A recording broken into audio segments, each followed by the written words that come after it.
Hello, everybody, and welcome to another episode of the LA Poker Roundup. It is December 12th, 2023. This is episode 15, and we have a very special guest with us today. Last second add to the podcast, Mr. Fausto Valdez. Thanks a lot for joining us, man. Happy to have you here. Thank you for having me, Ty. It was pretty exciting, man. Let's talk. Yeah, we've been meaning to get you on. We're gonna wait until you got yourself a trophy, but we figure a new high score on the Hendon Mob was good enough.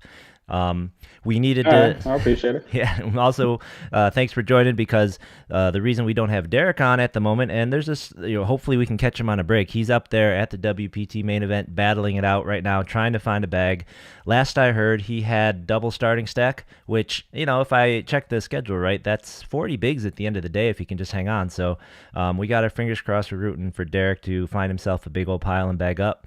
Yeah, I was gonna ask, like, is it double starting stack like earlier or now? Because now it's but it's still pretty good right now. Yeah, I think right now it's still pretty Yeah, good. They play up until the 5K level, right? So yeah.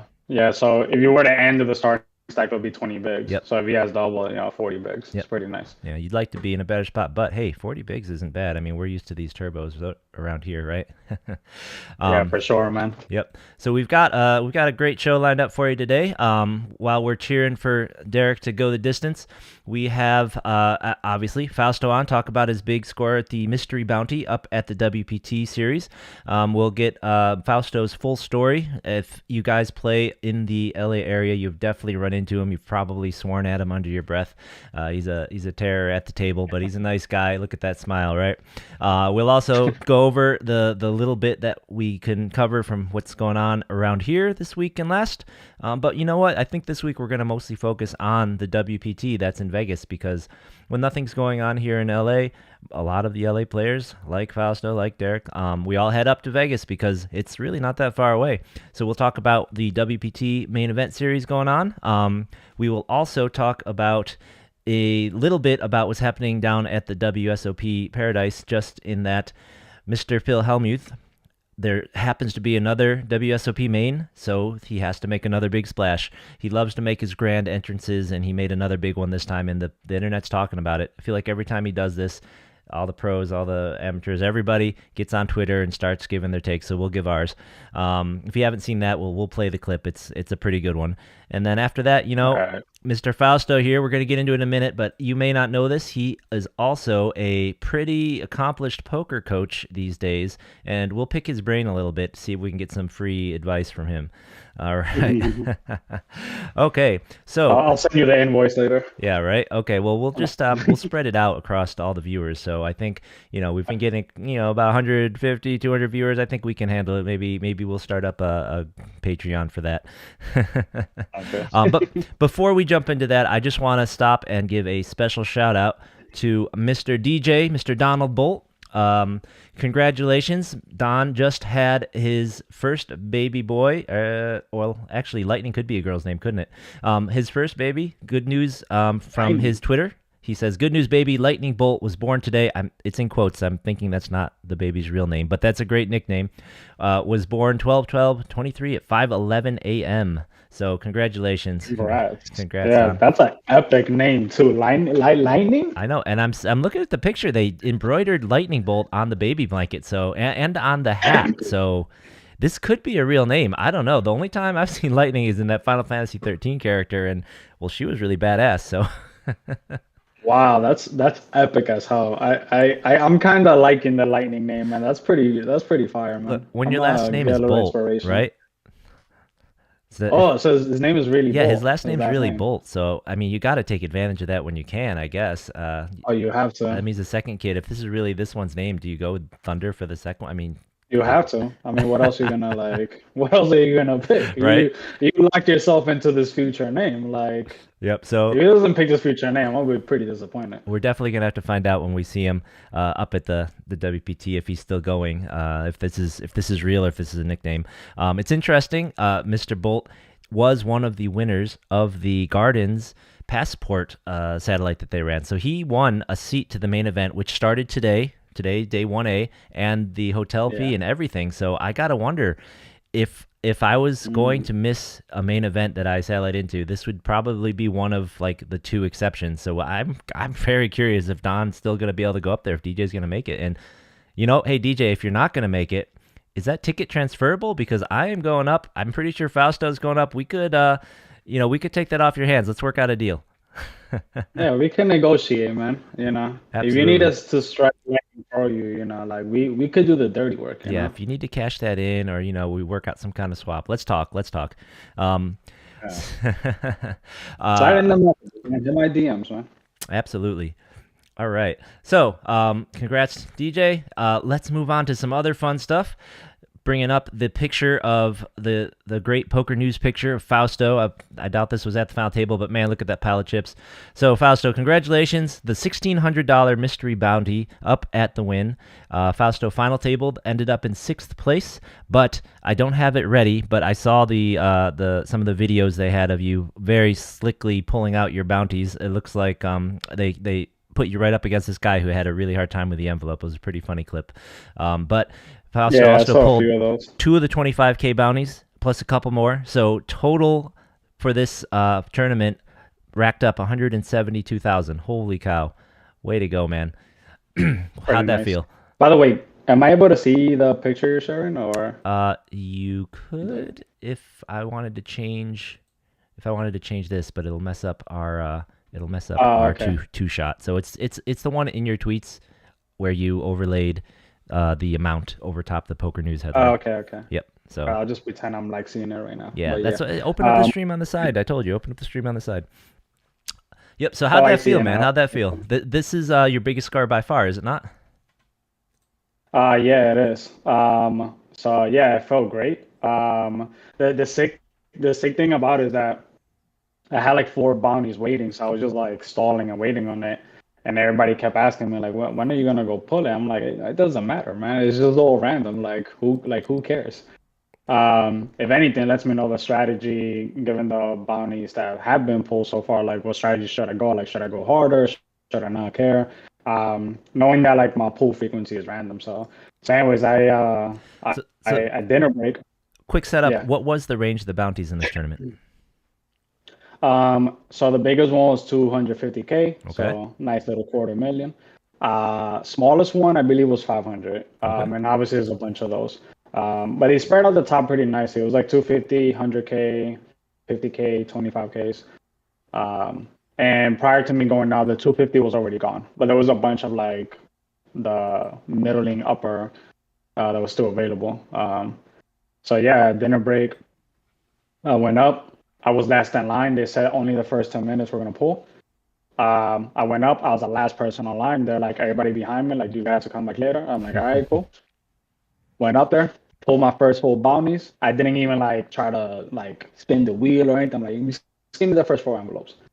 Grabbed it, peeled the first one, 500. I'm like, all right, cool, Pulled the next one, 25. I'm like, let's fucking go. Nice. And how much had you had locked up from the prize pool and just replacing at that point? At that point, I wasn't even looking. So like, I just have a habit of not looking. I just play. So probably crumbs. You probably only had like $4,000, $5,000 locked up at that point, or maybe. Okay. Yeah. Okay. Because there was like sub 100 something people left, and I think at this point I had like chips. Like I had like 50, 60 blinds. So I'm like, it's still very like doable. We want to play for the final table. Oh yeah. First was 500K. But still, it's just got to feel nice to just pull that 25K to know like, well.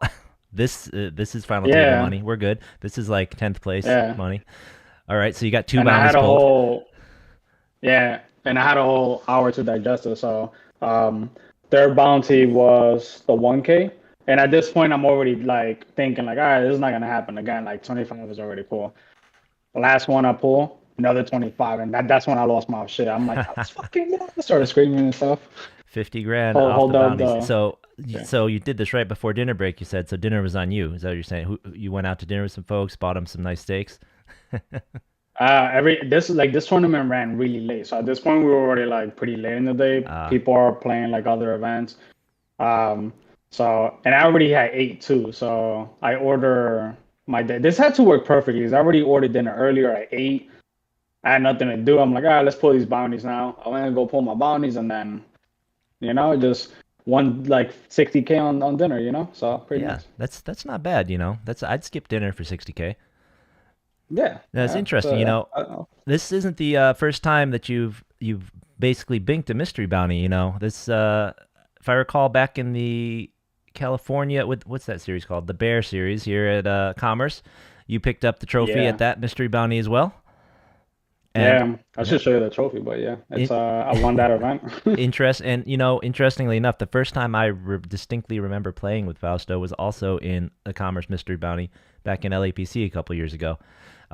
First time I sat down at my table and just was starting to be just a pain in the ass, raising everybody all the time, and generally be. I think some old guy busted you honestly, but you were still being pretty annoying. That is the first time I remember playing with you. So what is it with you in mystery bounties, man? Is that this is just your format? What's the secret? I have no idea, man. You gotta like kill a chicken or something, because like it's been insane. Like, and funny enough, mystery bounties are the ones I'm like least excited about Hmm. because the way they structure the pool and the bounties. But the WPT was nice because 2/3 of the pool was the pool, and then 1/3 was the mystery. So it's like, all right, you know, like I have more control of what I could win and stuff. But I just keep fucking running amazing in them. It's like, all right, I guess I should be more excited about them. Yeah, that is nice. 'Cause usually, a lot of the times, the mystery bounty prize pool is half the prize pool, so one third is a little nicer, I think, as well. Yeah. So tell me about from dinner break on to the end of the tournament. Was it somewhat of a smooth sail? Did you manage to keep your chips the whole time? Were there big ups and downs, big hand? So I think at this point, it was pretty smooth until like one guy sat two to my left, and he started being pretty aggressive. Whereas like up to this point, I didn't have any like hyper aggressive people, but he was pretty aggressive free betting and stuff. So I was already like ready to make adjustments. I kept that in mind during dinner, heading back that we still got something valuable to play for. So we came back to dinner, and then maybe like a round later, like he ended up busting doing some aggressive shit. So like he ended up busting. I didn't even get a chance to like change my strategy against him. Like he already had lost. But I think that was the only like resistance in terms of accumulating chips I had. Other than that, like everything was pretty smooth. 1 mile lengths, win your all ends, pretty important.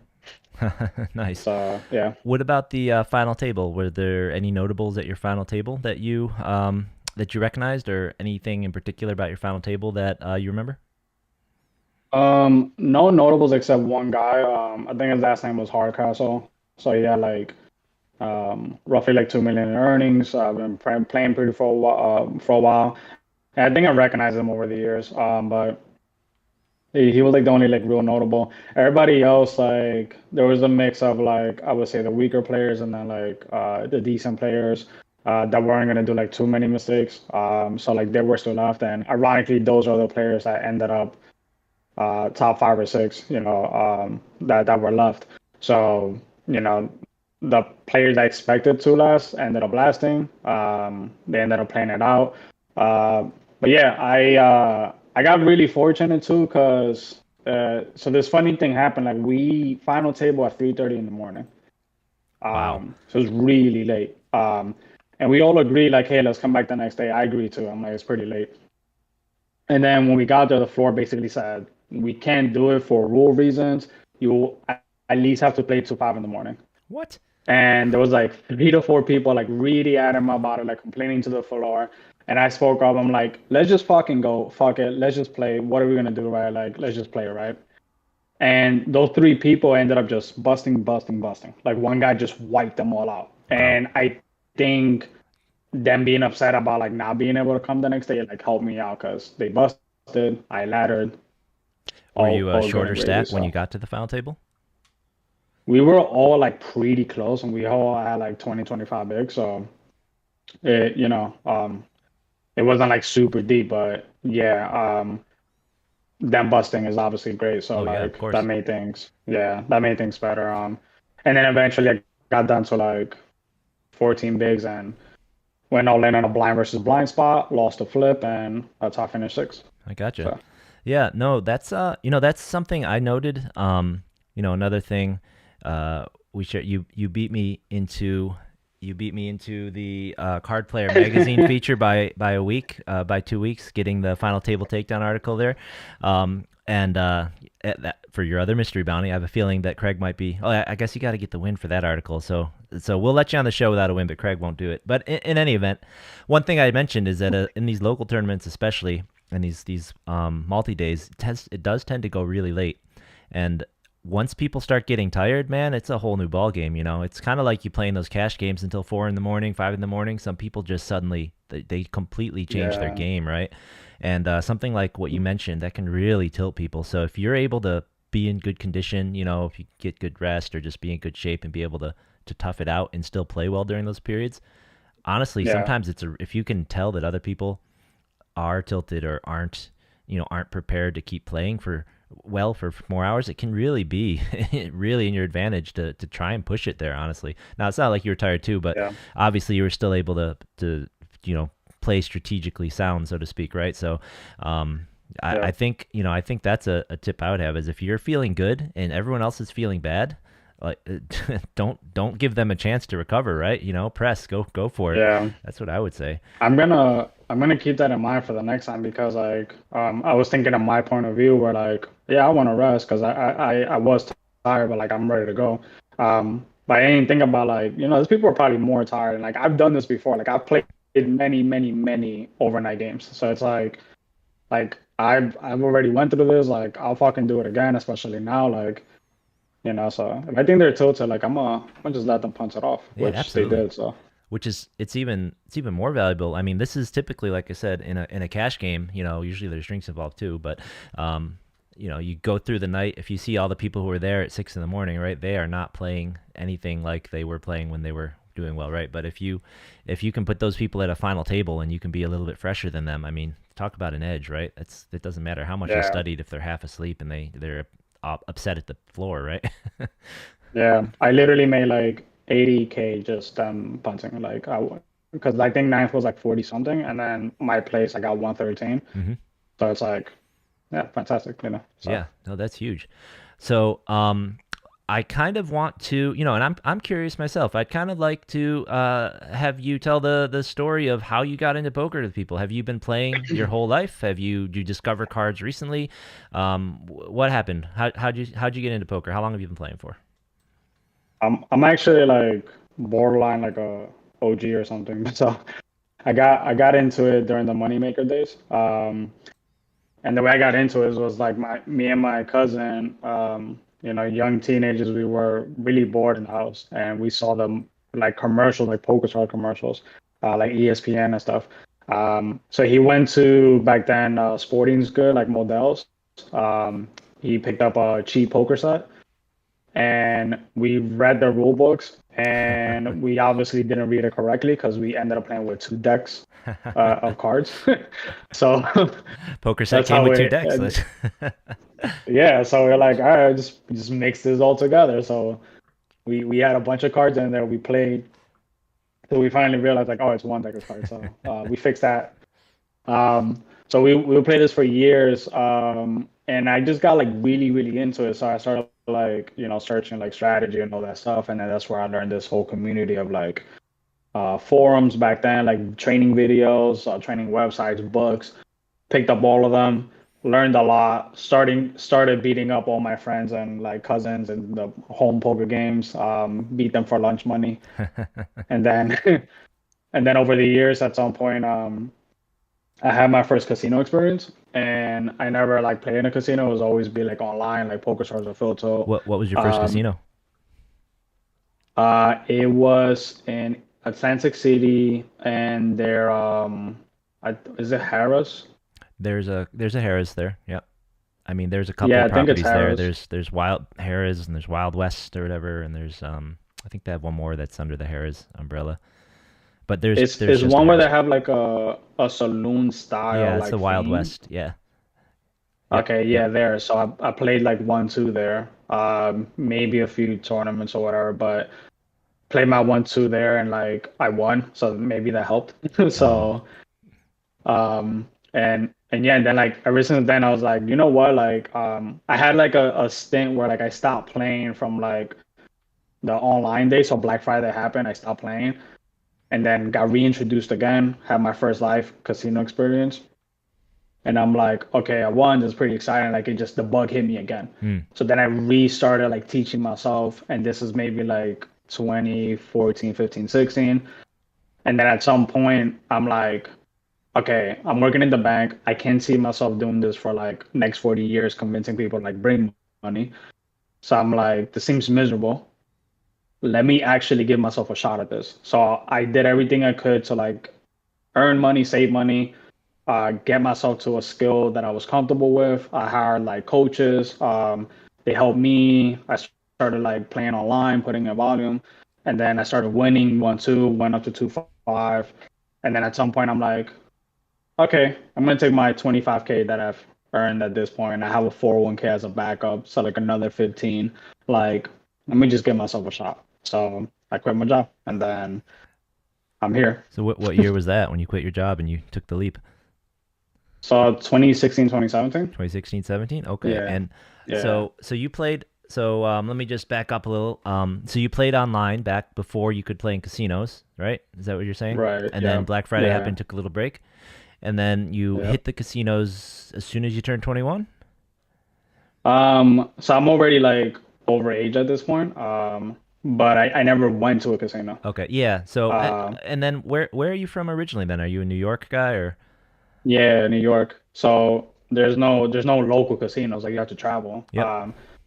And it was actually a birthday gift. They're like gave me a birthday gift. Like, all right, like let's go to AC. I have the hotels booked and everything. And I'm like, all right, I cool. got you. So Yeah, yeah. Because I'm looking at your Hendon mob here, and I'm noticing your tournament life. So I'll ask you about that next. Started in 2016 down here in Atlantic City, actually in Bethlehem. So at Sands maybe, or at the no, probably not yeah, Parks, at the Sands, Sands. right? Yep, at Sands, and then Atlantic City, and Atlantic City here for a while. So it looks like and then what? You moved out to Los Angeles maybe in 2018, 2019.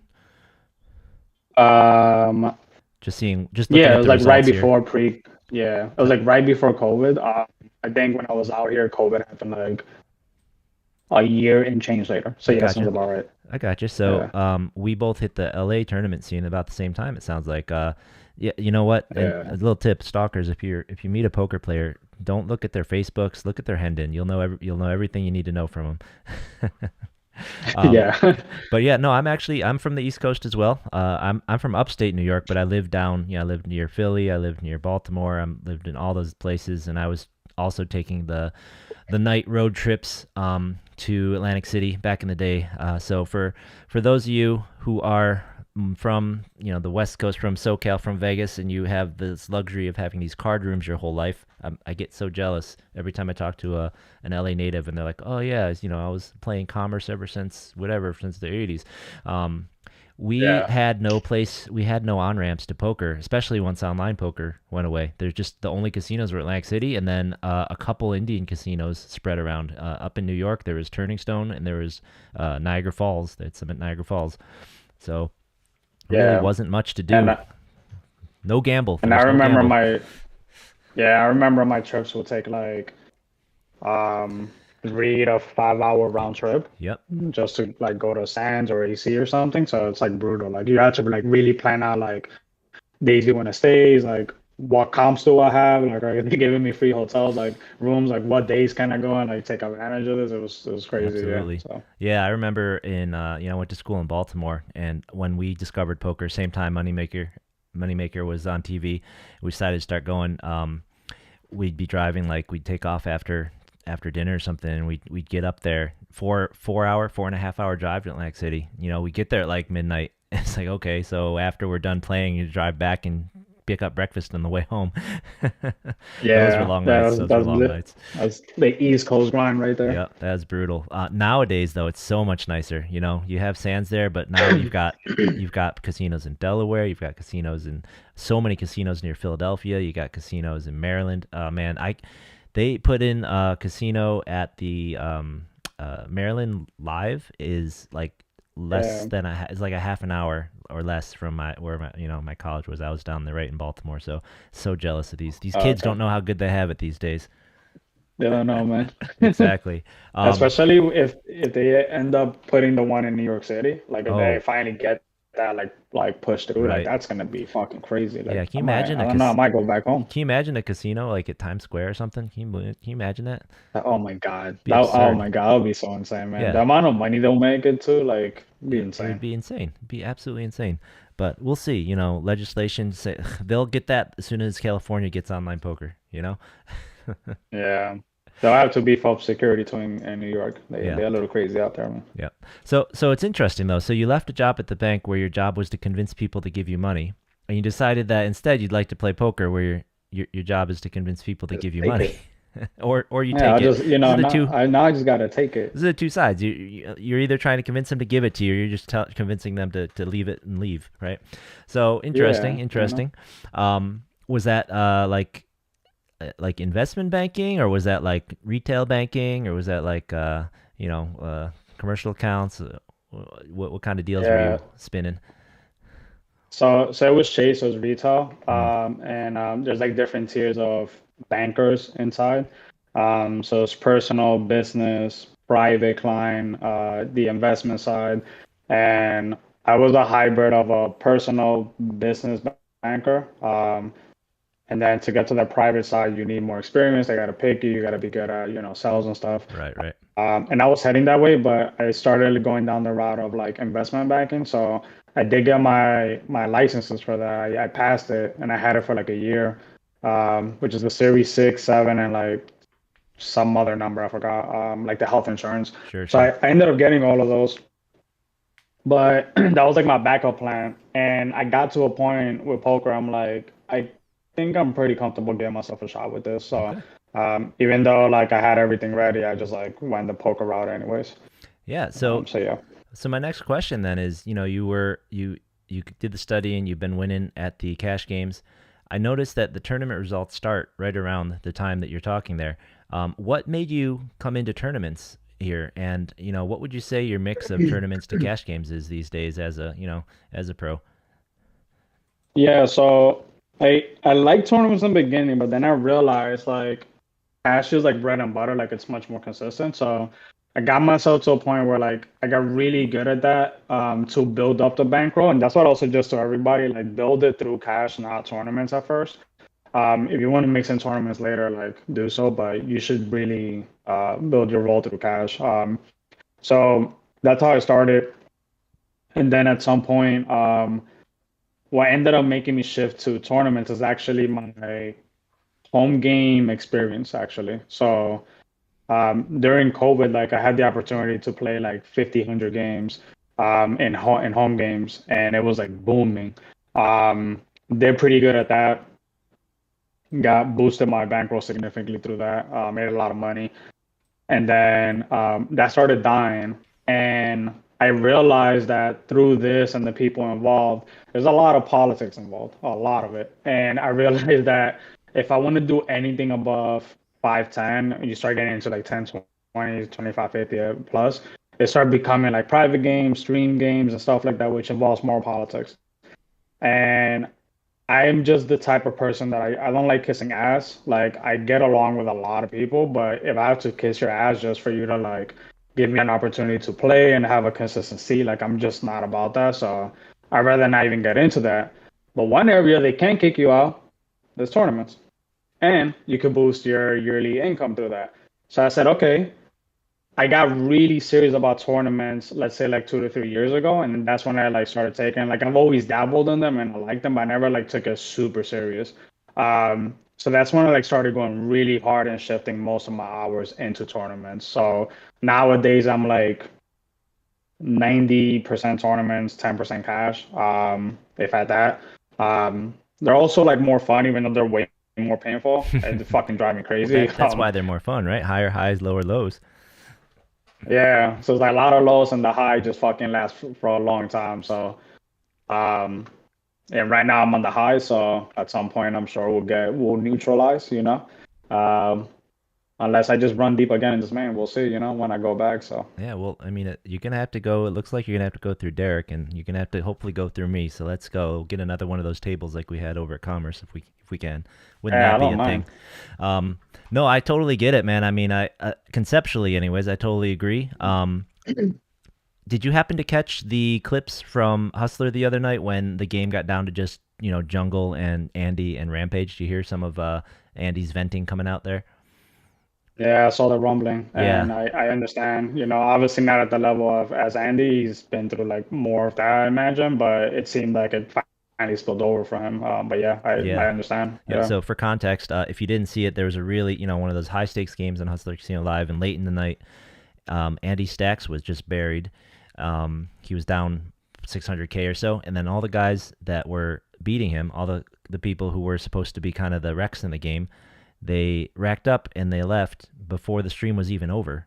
And then it was just him and Jungle Yeah. Man and Rampage sitting there, and they were all kind of stuck. But Andy was stacked a ton, and he couldn't believe it. This like the game went down to three-handed, and it's supposed to be the stream game he signed up for. So it's kind of just talking about the politics that can pop up in these home games because there's nothing you can do if you're playing a really high-stakes home game. There's only 8 players, and four of them just suddenly decide to leave for a different home game. Like your game's just dead if you're not invited. Like what are you gonna do, right?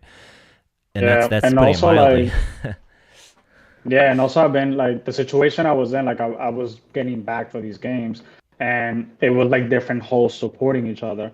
So it's like we go to the other host games because they'll come to like my backers like game, right? So like we were there to provide some seats, and like if the fun players leave, like we have to fucking stay. And like it's us playing other like host like horses too, hmm and they're like tight and they don't want to lose. So it just becomes like this really shitting game, and we're just like trading fucking blinds at this point. Yeah, and the And it's rake's like fucking terrible. 5 in the morning, and the rake is terrible, and like Yep. we can't leave. It's like it's fucking crazy. So it's like, yeah, like that shit happens, and like I can't leave. I just gotta fucking sit here, fucking drink some more rum or something. Yeah. No, I said the same thing. I've said this ever since I kind of got a little bit of a peek just and not even like I said, not personally. I never played large cash games. I've always been um an extreme enthusiast, but a wreck in that I've never depended on poker for my primary money, right? So I've always just playing for fun, don't care about that kind of stuff, but just hearing about it as a gamer, for me, what I love about poker is the game. I love the learning the right thing, doing the right thing, making the right play. I like getting sharp at the game. The politics, absolutely, absolutely not interested at all. Trying to put Yeah, together the right game, trying to get into the right game, not interested. Nothing drives me crazier, in fact, yeah, than hearing about people who's like their greatest skill is their bum hunting skills, but that makes them all the yeah. money, right? And it I does. It makes you all the money in the cash games, but it's just so disgusting. It's like, I despise it so much. Like yep, it's like I absolutely hate it. And don't get me wrong, like if you have the opportunity to go through that, like and it's gonna help you financially, like do it, like it helped me. But like once you're like over that hump, like and you get down to the greedy of it, it's like if this is your livelihood and that's how you make your money, it's like it's fucking exhausting. It sucks, so it's like I'd rather not. So yeah. not now I'm in tournaments. So tell me about the transition then. Were there some growing pains? How was the transition for you? What kinds of things do you think? Well, what did you do to help you switch? Was it just easy? You just switched over, started winning, or were there some things that weren't Nah, you weren't man, expecting? What'd you have to do? Tell us about I got fucking destroyed, man. So it. um. The tournaments make you like learn, man. So once I started really getting into tournaments, I always believed that tournaments were softer than cash, like easier, and it is in a sense. But then I quickly realized, like, okay, tournaments have many multi layers that cash doesn't have. Cash is very stagnant, for what is worth. So. So once I realized, I'm like, oh, okay, I have a new respect for tournaments because like there's so many multi-layers like Chippy V, ICM, deep stack, middle stack, shallow stack, right? Final table, like all this shit. It's like, and you gotta like know the theory side, and then you gotta learn the exploit side. It's like multiple layers. So, um, it took me, I think, a while to learn that learning curve. And like I luckily I had like right people that I could ask questions and stuff. So, eventually I turned things around. But in the beginning, it was like tough, and I just put in a lot of volume and study to get better. And one of the things that ironically helped me is like I broke my foot back in like 2021, I believe it was. And I had no choice but to like stay home and grind. So I just grind the ACR to fucking death. Like I just grind it like crazy. I saw a lot of hands, a lot of spots, deep runs and stuff. And that like started helping me switch things around, like all that practice. And right after that, actually, I went to World Series with my broken foot. It was a COVID year. And I ended up reaching a final table that year too. So it was like it really helped like all that volume and studying. So and That that was like 2021. yeah, is that this 500 no limit right here I'm looking at? Yeah, the 500 Ninth freeze place, out. ninth place. Yeah, All right, yep, I got you. yeah, I'm tracking. yeah. So I only lasted like an orbit, but I got there. So like I touched the final Step table. one, yeah. You know, we were all short stack. I was the shortest. I quickly exited. I'm like, all right, cool. But it exists. The WSOP final table exists. I was there. So Yeah, you're 9 people away um from a bracelet, man. 8 people, yeah. whatever. 8 people So from a bracelet. That's sick. 8 people, yeah. So Oh, that was pretty fun. And yeah, it's just been like a lot of volume and studying after that. Yeah. now let me Yeah. ask you, what have you found to be most successful or most effective for you with studying? I know you said you put in a lot of volume. Volume was huge. But as far as the studying side, are you the kind of player who you like to read or watch kind of a structured course, maybe go on Jonathan Little kind of side, or do you like to sit with the solver and do, just run through hands, do your research yourself, grind through it that way? Or, I think I remember when after I met you, I was reading through, actually it was a little after the Solve for Why guys started their podcast. I started watching some of their back videos, and I watched one of their old vlogs from them going around and doing stuff. And what do I see? But I think I see a younger and maybe a little less fit and potentially balder Fausto hanging out at the bar with the Solve for Why guys. So Yeah. what kind of studying do what when you say you studied? What did you spend your time on? So I still do and am like getting coaching with one of my good friends, Mahan from Software Y. So me and him get together a lot. But in terms of like studying, like it depends where you're at. So if you're completely new, just trying to get your feet wet, like I recommend just like training videos. Try to soak up as much of that as possible. Uh, uh, but if you want to like really fast pace it at some point, like you need coaching basically. So through my years, I've always gotten coaching from several people.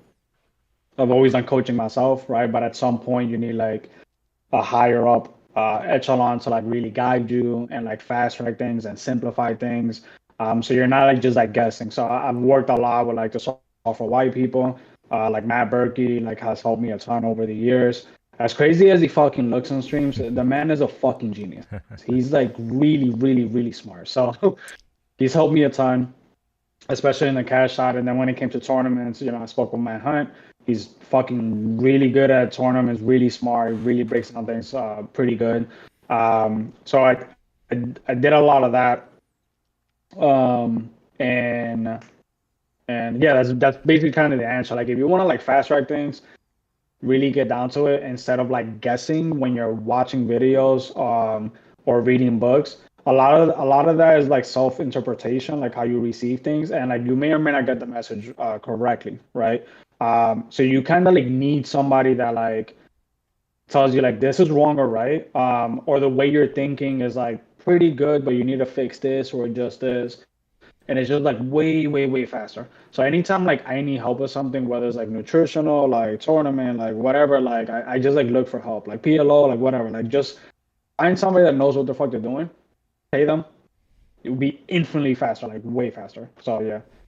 Now, I saw, in the congratulations tweets from this last one, Jason Su kind of name dropped you as a someone who's taken his courses. Now, this is, I believe he's Yeah. a kind of not not like an athlete coach, but like a mental game coach, right? Like the kind of person who helps with Yeah. mindsets and such. Is that right?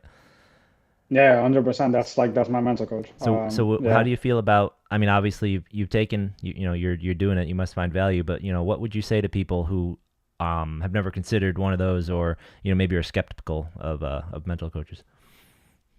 Um, it's funny to me when people are skeptical. Like if you have somebody that's gonna boost up your like EV value, right, and help you perform better, then like why not, right? Like it's pretty known that like the mental side of things, whether it's coach or personal, like it's really valuable and like it's a thing. It's really helpful. Have somebody that knows what they're doing, right?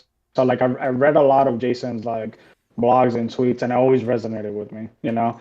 And to be fair, like I took coaching also with like Adrian Carter, which is a coach for like Elia Rosecamp, and she's like really really great. She does a lot of like unconscious like opening, like figuring out things that you're unconsciously doing, you don't even know, right? So we did a lot of like hypnotherapy, and that was great to like uncovering like what I'm like holding in without even knowing it, you know. Hmm.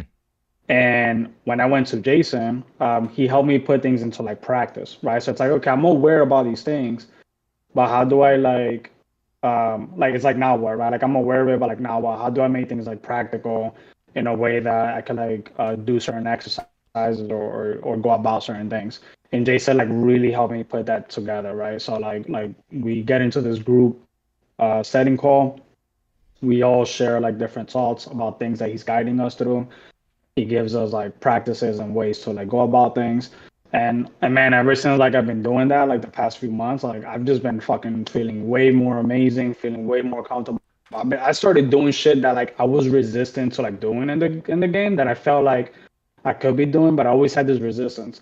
And he helped me get past that. And now I'm just like walling the fuck out. Like I mean, I was already aggressive, but like now I'm doing things that like, okay, I think I should be doing this. I do it and it fucking works and consistently. And it's like great. And ever since then, like I've had like my highest scores this year. And like it's ever since I started working with him because like he's helping me like perform basically, All you right. know. So it's like it's not enough to just know things. You gotta be able to like able to use that knowledge and allow yourself to use that knowledge. If you can't allow yourself to use that knowledge, it's like it doesn't matter like what I teach or any coach teach you. It's like you're not gonna perform. So you need to be able to perform. So yeah. Man, no, that sounds cool. That sounds cool for sure. I'll definitely have to do a little more research into that kind of thing. So you kind of mentioned, and we've mentioned it already. You are yourself a coach. I have up on the screen now your website. So Fausto is the owner and runner of Blueprint Poker Coaching. You can find them at blueprintpokercoaching.com. Got your website up here. I hear it's due for a redesign, but in the meantime, all the information you need is here. So why don't you tell us a little bit, why did you start this coaching company, this coaching practice, and what kind of players would benefit the most from you? I would say any player, unless you're like a super mega pro, which in that case you're probably already have your peers. But yeah, I've helped like a lot of experienced players, new people, and what I like to do a lot is that I have like a 5 lesson course to go over specific concepts that's really important to like build your foundation in terms of strategy. And I do a lot of like having you explain to me what these concepts are, right? So we're gonna go over the topics. I already have them laid out, but I always have you explain it to me. This way I understand exactly where you're coming from, right? So whether you're completely new or you're more experienced, based on how you express something, I'm gonna understand where you're at, right? You're either gonna be completely fucking lost or you don't know it, which is fine. I'll just teach you it. And if you happen to know something great, like let's divulge in that. And usually there's always something missing, right? Maybe you're going about things in an okay way, or you're missing a piece, or or very rarely, but like sometimes like you happen to know really something well. It's like, okay, well, let's talk about exploits now. Now that you already know like the basics, like what else can change about this? Like what if this variable is XYZ, right? It's like what can you do differently? And that way you get a really good grasp as to like why you're doing something, right? Like the last thing you want to do is copy and paste something and I know why the fuck it is, right? You like really need to know like why things play out the way they do, whether it's pre-flop, post-flop. So I do a lot of that is explaining the why. So you're able to figure out spots yourself. So I'm a big proponent of that, and I do guide people through the concepts that I already have laid out, and yeah, we just take it from there. And you offer both cash and tournament coaching as separate courses, or do you kind of teach it all when someone comes to you? Separate courses because like both both game formats has their own uniqueness, and they need different concepts that need to go over, right? So like tournament, there's like ICM and final table that never exist in cash, right? In cash, there's like constant deep stack and a lot of like turn and river strategy where like it lacks in tournaments, right? So like tournaments like need extra like uh variables to like go over and discuss, and like blind strategy, right? Like in cash, like you just always chopping, right? So but in but in tournaments, it's like you're gonna play the blinds and you have to know what you're doing because the ranges are dramatically different. They're super wide. And it's like chip EV versus ICM, so it's like you need to know like what to do and stuff. Yeah. Not only a theory, but as an exploit. Oh, that's good. That's good. If you said you were just going to teach them all at once in general way, I was just going to shout quack at you. So, Yeah. no, that's great. That's great. So, one other kind of question related to all this, you're a big proponent of using coaches, of finding coaches, of how much they can help. What advice would you have to someone of how to go about finding a coach that's right for them? Whether it's in, you kind of said like nutrition or poker or anything. Yeah. I mean, do your homework. Look who they're affiliated with. Look how they go about things.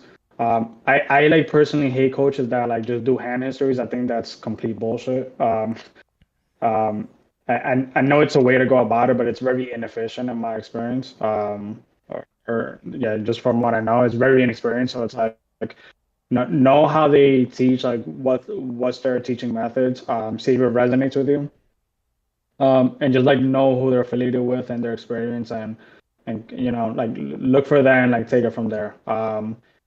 If they're just gonna like spill out hand histories and they don't have anything like concrete, I think you're gonna learn something, but you're not gonna learn like to your full potential. That's possible for sure. I gotcha. I got you. No, that's great advice. Yeah. That's great advice. All right. I think that Xander is the only one being active in our chat. So unfortunately, I don't have any questions from the audience for you to wrap up on this part. Let's see. Xander says he needs to get in on some coaching though. So you may have another student coming one of these days. Let's see. Xander. Yep. Xander was at our table. He was wearing the mask at the XL when we made that table. I don't remember if you remember that. All right. Yeah. All right. Yeah. So yeah, if you come up with some more questions, put them in the chat, guys. But for now, why don't we move on and talk a little bit about the going-ons around LA and Vegas here.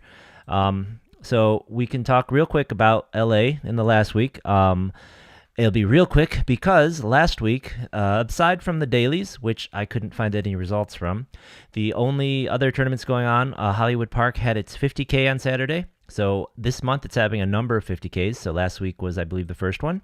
I went over there at about noon. I busted out of there just after Reg closed at about 3:30 or so, 2:30. So that I have no idea who won that because Hollywood Park, as we've mentioned before, does not report results. Somebody start reporting the results over there, please.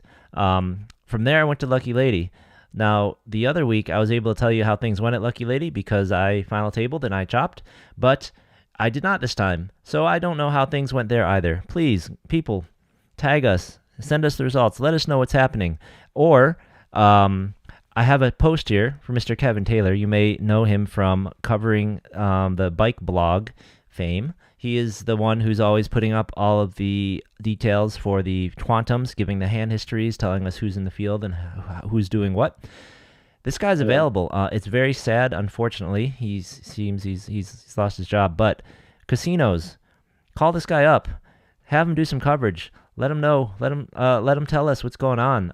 The people want to know. I've heard so many times. Every time I talk about try and get people to watch this show, they are always asking, what they should do? Someone should, we need blog coverage of the LAPC. We need someone covering these big tournaments like hand for hand because that's what they hope we're going to do. And I'm like, well, we can't do that. We're playing. We're not going to commit to that. Yeah. And even if you paid me, I already have a day job. I'm not going to give that up. But this man loves to write. This man will cover those events. Come on, let's do it, guys. All right. That's awesome, DJ, man. Exactly. So that's all that happened this past weekend here. So let's move on to someplace where they do. Let's move on to Vegas. So in Vegas, There, you might have heard of it. It's Fausto may have not won, but he final tabled the first event, and they are far from done. Last week, what do we have? The Okay. Prime. The Prime went on with a $5 million guarantee for the $1,100 entry Prime, and it smashed. Last year it had. Last year, what did it have? Like 775 or so, 7.5 million prize pool maybe. This year it had a prize pool of over 10 million. First place is over 1.38 million for first place in a 1K. Absolutely insane, man. It's a 1K. Insane. Yeah. That's crazy. That's like the WSOP like Millie Maker where they guaranteed over $1 million for it's first. better. And that was a It's $1,500 better. buy-in. Yeah. Yeah. And this just happened like organically, right? Like they didn't guarantee $1 million for first. No. It just happened. Yeah. That's how big it got. Last year, first prize was what, 700 something? Maybe 800 at most. Yeah, 7 and change. Yeah. This year, first prize 1.38. Holy cow! I mean, that's 1,300 times your buy-in, right? Like, that's insane. Am I right? Because 100 times is 100 grand, right? Yeah, it's 1,000. Yeah. What the heck? That's crazy. What are we doing here? Why didn't I go up? Yeah, I probably contributed 6 bullets into that, so doing the Lord's I'm work.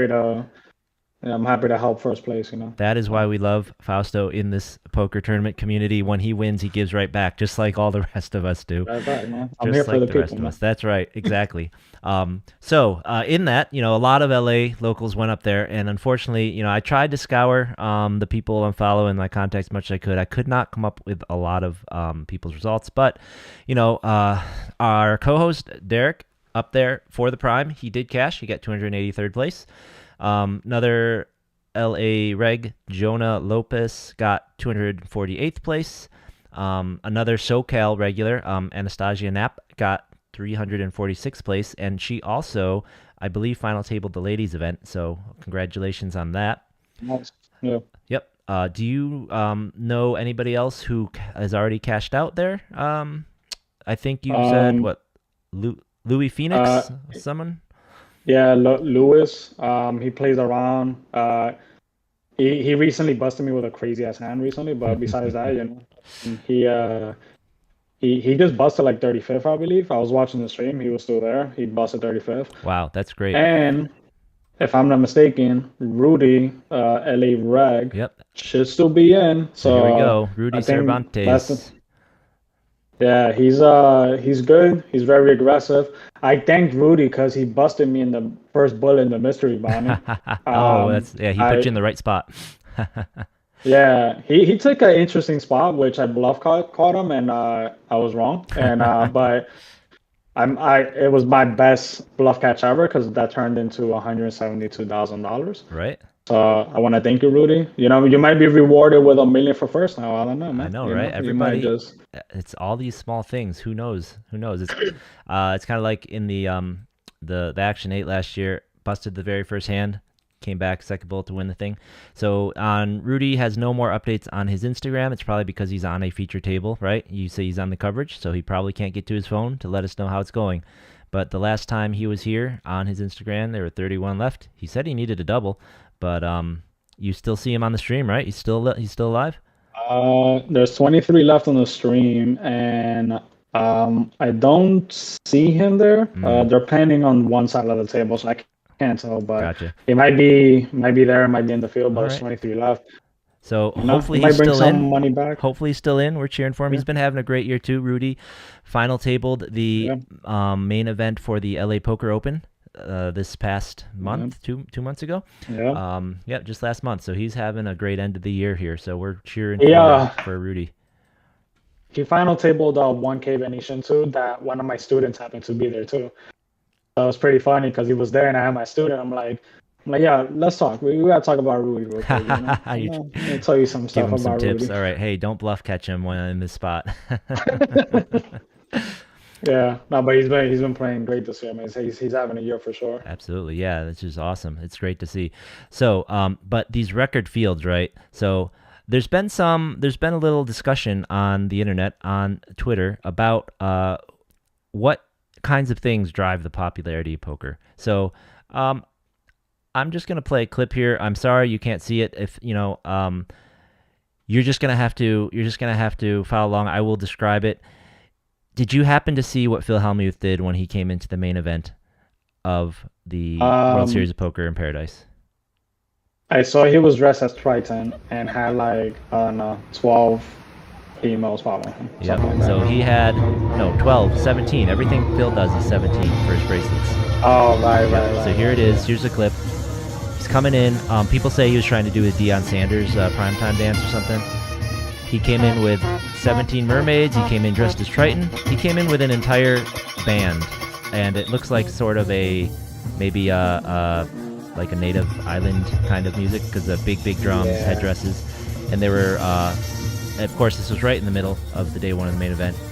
Came waltzing in, playing giant racket, and it's a spectacle. It's a spectacle. Have you ever been in I the gotta room say, of the main when he comes in with this stuff? yes, it's fucking crazy. I gotta say, this is the best looking one. I actually liked the outfit. I think it's pretty well done, the outfit, and the ladies, I think they all look great. Um, the one that was horrible was his Darth Vader Star Wars one. Oh, the That was spandex with the so bad. Yeah, needed a I, codpiece he outfit. he walked by my table and I just see this fucking 8 foot giant with spandex on walking by me, and I'm like, what is this? Like this is ridiculous. Yeah, it was horrible. But this one looked pretty good actually. I like the costumes and all that. So yeah. Yeah. So this it did set off a little bit of an argument on Twitter though. Ike Haxton, he put up a little tweet saying, if I'm the only one who doesn't like this, so be I'll take the L, but like this is ridiculous. He can't be doing this kind of thing. Like this is disruptive. It's disrespectful to the players. Yada yada yada. Right. Um, and Negreanu's response was this: Hey, you don't, people who complain about this, you don't understand that because he's ridiculous and absurd, that brings people to the game. And these are the people you want to be playing against. He is growing the game. He's growing the game. The stuff Jungle Man's doing, growing the game. It's bringing character Yeah. to the game. So that's kind of the counterpoint to that. Um, how do you feel about that? You said it was the moneymaker era when you started, and myself as well. What was it? Was it those characters? Was it the character that they brought in, or was it simply the fact that hey, I could win $1 million playing in a poker tournament? What do you feel about that? The role of Yeah, characters in I the game. think yeah, I think it's different than what it was back then. Like back then it was about like there's this game where you can make a lot of money. But there's like a dream, right? Like you could work your way up from like online to live and like this high stakes and like do that, right? And then like it was very entertaining to like watch the story build up of these characters like through Poker After the Dark and the Poker Stars shows like the story and the build up that was like the fun part, not necessarily like the gimmicks or anything. But I think nowadays, and this is always a constant argument. Like nowadays, like the types of like I don't even know what to call it. Like the types of like formats or like the the once in a while like skepticals like Phil Homey and stuff like that. Like it brings some form of attention. I don't know if it's a last longing attention where like somebody comes in, they get interested with poker and it lasts. But back then it was different. Like now, like that kind of like uh selling the dream of poker. It's not really like a marketing thing nowadays. Back then it was great. But it's a different landscape now. So as far as what works nowadays in terms of marketing, I don't know. As far as Phil Hellmuth's antics, I think it's fine as long as it's not disruptive to the game itself and the venue, which I don't think it is. I don't think he's stalling the game. Maybe he could be better at doing it like during like a halftime show or something instead of like literally in the middle of Right. gameplay. Like WPT, they put on a show, but it wasn't during the game, right? It was like during a break. Right. Right. I'm So it's actually like looking maybe forward to do that. that. Yeah.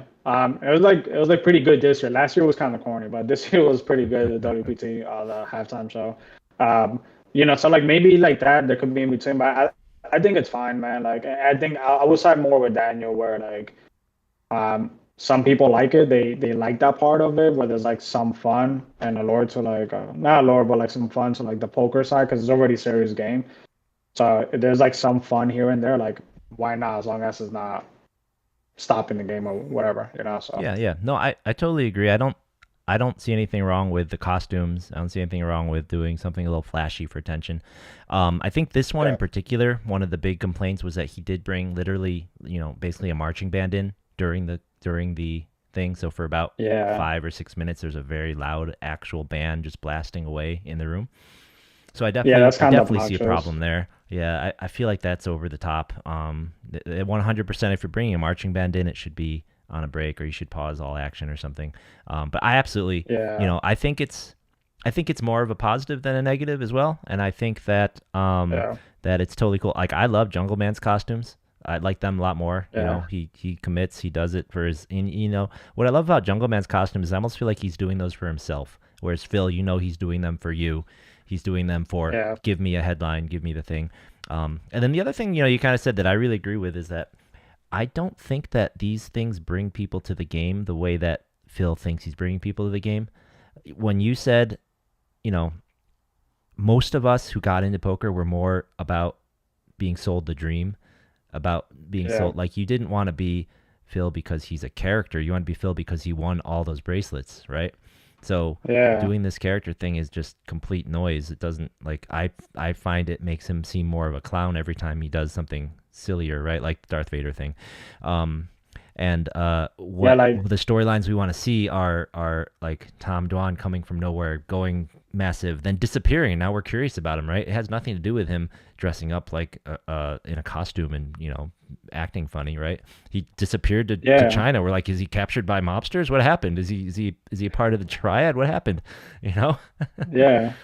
100%. Like people, like that's what I missed about like, and that's what I love about Game of Gold now because it's like very storytelling hmm and there's like a beginning and end, right? Like the ESPN coverage of like the main event, I fucking love them, right? Because they clip them in stories, right? And there was Yep. a build up, right? And that worked so fucking good, right? And I know nowadays they've went off that format, but like that format works, you Yeah. know? And I'm sure there's more cost to it or whatever, more time. But we need to find a way to like do that, like introduce that in our poker today, right? Where it's beneficial on both sides. But yeah, like that just works. Like look at the GG thing, right? It's like they did it the same way, that kind of storytelling build up format to the beginning and people were fucking hooked, Yeah. No, right? Game of It's Gold fucking is amazing. Like they need to do fantastic. that. Yeah. We want to see the emotions, Yeah, right? We want to see them grow as people. We don't want to see them dress in a costume and like do something that's like awkward for them, right? We want to see I wanted to see kind of kick ass in the final one because everyone was ragging on her the whole time, right? And she yeah, was getting emotional, right? yeah. Like I you wanted to buy see into that the team. story. Yeah, I want to see that team come back from behind and take out the Olga and Nikita's team, The and big then shots. I wanted to see them win and knock that other team out because they were pulling free setters so hard, right? But Yeah. absolutely, absolutely. If they could keep doing Yeah, at the that, end I was the same way. um, so yeah, I totally agree with you. I think they're onto something, and I hope that they're able to latch onto it. I hope other people are able to start replicating it because this is definitely more compelling coverage than for mainstream than just showing the final table, showing the hands. Yeah. Trying to I encourage people think to act like an idiot at the table to get more audio or something. yeah, I think what like Phil does, it's like it's part of the experience. So like maybe you like kind of look forward to like, oh, Phil does this ridiculous shit every year. It's becoming a thing. hmm But he needs to know like what kind of like stuff he's doing where it is not disruptive, right? So like it's part of like I guess the WSOP experience now. Like you kind of look forward to like what kind of crazy shit he's doing, but I Or it's wouldn't say it's like the long lasting thing, or you it's know? like you may not look forward to it, but at this point, it's like it's not the WSOP if he doesn't do it, right? Right? It's like Yeah, that uncle exactly. doing that really annoying thing or making that dumb tradition that you don't want to do, but if he didn't do it, it wouldn't feel like Thanksgiving. Right. you Yeah, know? that's a perfect description. Yeah. Yeah. It's like, But all right, everyone go outside. He's gonna tell this stupid story and like, whatever. Yep. yeah. Um, but I was gonna say, Yeah, he just needs to like not like they'll make it like if you're gonna do a show, like make it like during a break kind of thing. Like Yeah, I think maybe that would go be to good. that. So yeah. I think you just like after you it's already obviously it's coordinated with WSOP, so just be like, look, after the after the dinner break or after the second break, when you come back, don't start the clock. Don't tell the dealers to shuffle. He's just gonna come in and do his thing. Yeah, that would be Like perfect. Yeah. And that's like all. make it no longer than like 5 minutes. Yeah, Like, like yeah. that's it. All right. So yeah. So we do have a question in the chat from Will H. So he's got a question: should a once a week rec get coaching? So yeah, this does depend on like your own personal goals. Like I've worked with people that don't aspire to like be professional, and that's completely fine. Like if you at least care about being competitive enough and not getting absolutely destroyed, like yeah, get some coaching. Or maybe you're already winning, right? But maybe you're like lost and confused in some spots. Like yeah, like you could learn it yourself, but it's gonna take longer. And if you're okay with that, then by all means go ahead. Or you can just get coaching, right? And they'll like quickly fix it up. So like everything like I teach and other coaches teach, like with the exception of a few things, like there's no like magic secret. You can find it on your own. It's just gonna take a long time. So if you care about your time and like fast tracking things, like yes, get coaching. Assuming you don't want to get wrecked out there. So yeah. Yeah, no, I think that's fair. From my point of view, one, you need to be willing to put in the time and dedicate time to get better, right? Like you have to want to be really good for it to even matter at all. If you just want to have fun, don't get coaching. Who Yeah. cares? And then Yeah. the other side of it is like you said, as someone who's works full time and then wants to play on the weekends, you need to you need to really prioritize your time, right? If you study too much, you have no time to play, and vice versa. And Right. the more that your time is worth compared to your money, if say you have a fine really good job, so you only get to play once a week because of that, but you have whatever you can if you could lose, it doesn't matter, or you're going to lose anyways. Absolutely, I personally think that if time is the number one thing that you would like to conserve, absolutely get coaching, right? However, the Yeah. other side of it is if you find it really fun to study, some guys like I believe the guy who wrote the modern poker theory book, Acevedo, he says he just loves to study. At least he wrote this in the book. I think he just loves to study. He loves to compile the information. He loves to learn. He loves to learn like how the pieces kind of fit together, and he almost loves that more than playing, right? So if that's you, then don't take that away Yeah. from yourself. But if you want to get to the table and you want to get there as fast as you can to be able to kill people, right? To kill the tables, absolutely do this coaching. I mean, find a good coach. There's absolutely no way to get better faster, right? And I think then after that, Yeah. it's some sort of structured courses if you pick the right ones, right? And then after that, it's kind of like unstructured milling about YouTube, kind of what I do. Just look around for any videos and pull what you can from them, and and then after that, it's kind of Yeah. get your hands on a solver and just like get lost in the ocean. So I think in terms of fastest way to get better to slowest, I feel like that's kind of the order. So yeah, if you value your time, I also I'll be honest. I've never paid a coach for poker before, but if I felt like I was hitting a wall and I had I value my time, that's one of the first places I would turn for sure. Um, Yeah. I would even say like even if you're in your strive, and I think this is a trap actually. So like a lot of people wait until like things stop working for them. You shouldn't do that. Like if you're like a person that like likes to continuously get better or want to make things more efficient for yourself, like either have a good group of peers or get somebody, right? Like one of the two. So like in terms of coaching, like get somebody that like could help you like make things more efficient or make you more comfortable in like your approach and stuff. Like I've worked with people that were already winning, right? And it's like they're winning, but like they're confused about some spots and stuff. And like we get together and like I clear it up, and it's like all right, cool, And now they could go forward like with much more clarity. So um, and that's like what I do for myself also. It's like I'm able to like pull up the solver, run custom solves for like exploits and stuff like that. Like I know what to look for and I understand it on a deep level. But at some point, sometimes like I hit a wall, right? And it's like, all right, like let me go to my peers and like discuss, right? And then like, we talk it out and stuff. So People will be at different levels, but at the end of the day, it's like you either need a good peer group that's helpful, or have somebody that knows what the fuck they're doing. It will save you time, make things a lot better. Again, you don't need to be like a pro, but if you don't want to get wrecked, like, and save time, like, yeah, get a coach for sure. Yeah, Xander wants to know if Yeah. those hands you're running through the solvers do you specifically save off hand histories during tournaments? After the events that we're playing in the weekends, do you specifically save off hands to run, or do you kind of come up with hypothetical situations to teach yourself about spots? Both. So like if there's a spot like I unconsciously realize, not unconsciously, like I consciously realize like I'm not too sure about the spot, or like I don't know like what I'm looking for or whatever, or maybe I wasn't sure about like the ranges, like something that makes me hesitate. I'll save the action and the thought process. And the thought process is the most important thing, right? It's like how was I thinking about the spot, and was I looking for the right things? And then that's what like I will analyze and see if it aligns with like good conceptual like poker, right? It's like that everything aligned with what I was thinking, whether I won or lost a hand, like it doesn't matter. It's like, was I thinking about it correctly?